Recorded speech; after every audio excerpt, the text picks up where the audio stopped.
You know the feeling. You pull up somewhere fresh, maybe thinking you're flexing a little, and someone leans over and says, "Yo, is that a rental?"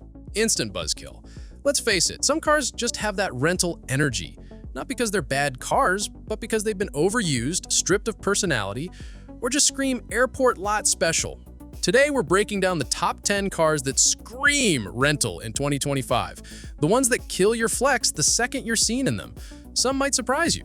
Let's jump in. Nissan Ultima. Let's kick things off with the king of the rental scene, the Nissan Ultima. If rental car companies had a mascot, it would be this. The Ultima is actually a pretty decent car. Spacious interior, decent fuel economy, and that infamous zero-gravity seat tech, but it's become so overused in rental fleets that it's lost all identity. Every time someone steps out of one, doesn't matter if it's the base S trim or a sportier SR, the vibe is the same, temporary transportation. Even in 2025, with new tech updates and sharper lines, the Ultima still can't shake its rental rep. And let's not forget that dreaded CVT that makes acceleration feel like pulling a rubber band uphill. It's predictable, forgettable, and the automotive definition of safe choice. Chevrolet Malibu. Next up is a car clinging to relevance, the Chevy Malibu. It's the kind of sedan you forget exists until you see it parked in a Holiday Inn Express lot. While the Malibu has always been a functional, no-nonsense midsizer, it's been so deeply embedded into rental fleets that it's become the punchline of rental car memes. You know the drill: anonymous styling, a sea of hard plastics inside, and base-level tech that feels like it's stuck in 2016. The Malibu isn't necessarily bad, it's just become invisible. In 2025, Chevy's moving toward EVs, and the Malibu feels like a forgotten chapter, one that just keeps getting renewed by Enterprise. Toyota Corolla. Now this one might ruffle some feathers, the Toyota Corolla. It's reliable, efficient, and cheap to maintain. Everything you'd want in a car. But those same qualities also make it perfect for bulk fleet orders. And that's the problem. The Corolla is everywhere. It's the vanilla ice cream of compact sedans. Even the sportier trims like the SE or XSE can't fully escape that generic, mass-produced feel. It's like showing up to a party in a plain black t-shirt. No one's offended, but no one's impressed. The Corolla is a smart buy for students, commuters, and rideshare drivers. But if you're trying to flex, this ain't it. Dodge Journey. It's 2025, and somehow, some way, the Dodge Journey still haunts us. Despite being discontinued years ago, there are so many of these things still floating around rental fleets that you'd think they were produced in infinite quantities. The Journey feels ancient. It's got clunky controls, a tiny infotainment screen, and interior plastics that belong in a toy store. Every time you see one pull up, you know exactly where it came from. Aisle C3 of your local airport rental lot. It doesn't help that most of them are painted fleet white and have the slowest four-cylinder engine in the existence. You don't drive a Journey, you endure it.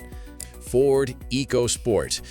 The EcoSport. Ford's smallest crossover, and perhaps its least inspiring. With its awkward proportions, rear tailgate that swings out instead of up, and a powertrain that screams meh, this car always felt like a placeholder, and rental companies snatched them up like candy.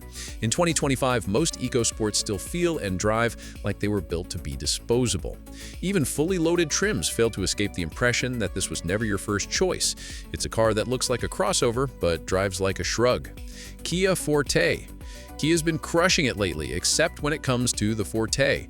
While the higher trims like the GT line offer a solid package, the base models have that unmistakable fleet flavor. Rental agencies love them for their affordability and simplicity. That means the average person sees a Forte and immediately thinks rideshare car or weekend rental. Inside, the cabin is functional but forgettable. No standout design, no standout power, and just enough tech to keep you from getting lost. The Forte is solid, but it won't turn heads, and in 2025, that's what separates a driver from a renter. Mitsubishi Mirage. If rental cars had a bottom shelf, the Mitsubishi Mirage would be sitting on it. It's the cheapest new car you can buy, and it shows. In fact, seeing someone drive one usually raises more questions than answers, because there's no logical reason to buy one unless it was literally the last car on Earth. The Mirage is slow, loud, and built with all the excitement of a microwave manual. It's got roll-your-own windows in some trims. When you see one on the road, you don't assume frugal genius, you assume someone's rental got downgraded at the last second. Hyundai Elantra base trims. The Elantra N Respect. The Elantra Hybrid Limited, nice choice. But the base SE and SEL trims, that's straight up rental bait. Hyundai has pushed a ton of these into fleets over the years, and that reputation has stuck. Sure, the 2025 model has sharper looks and upgraded safety tech, but the second you see steel wheels and a no-name dealership plate frame, it's obvious someone's driving the courtesy car. You can spec an Elantra to impress, but the base model is just temporary transportation in disguise. Chrysler 300. At one time, the Chrysler 300 was a low-key baller car. Big body, big presence, even a Hemi if you wanted it. But the ones still circulating in 2025?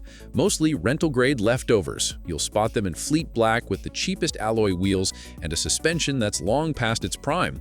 When it rolls up, it doesn't scream boss, it whispers budget limo. And unfortunately, that cool factor fades fast when the rear seat has a crumpled enterprise rental agreement.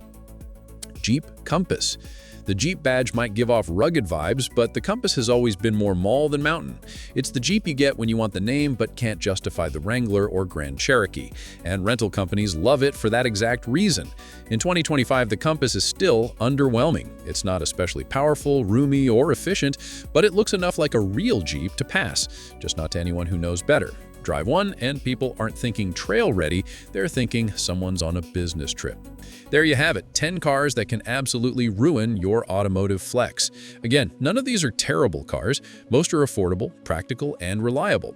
But when you show up in one, people assume you're either returning it tomorrow or you got it with a flight confirmation email. So which one do you think is the ultimate rental ride? Or did we miss a model that deserves a spot on the list? Let us know in the comments, and if you've ever been forced to drive one of these, drop a GAR in the chat. Hit that like button, subscribe to Next Gear, and we'll see you in the next one where the cars always come with keys and credibility.